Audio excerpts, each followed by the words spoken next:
Ako ay sundalo! Ako ay sundalo! Kawal Pilipino! Kawal Pilipino! Ay, ugayam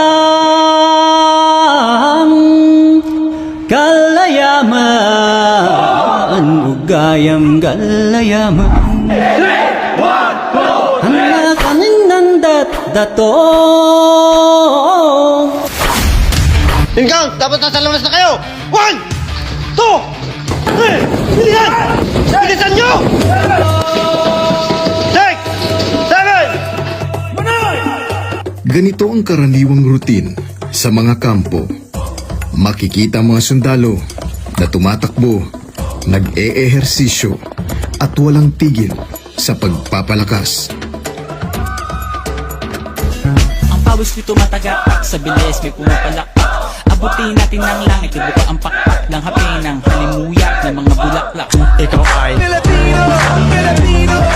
Tagaktakang pawis sa kanilang muka, tanda ng matinding physical activities. Hindi ito pagpapahirap o power tripping ng mga seniors. Bahagi ito ng paghahanda sa tungkulin. Lalim ng langit Bansa ay protektahan! Bansa ay protektahan!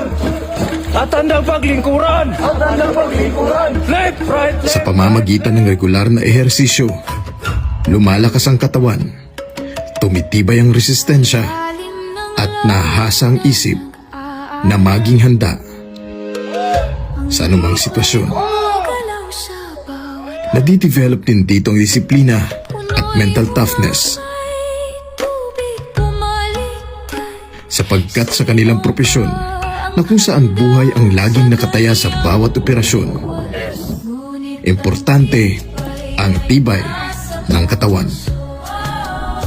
laging may daan sa gitna ng gulo lakas ng kalikasan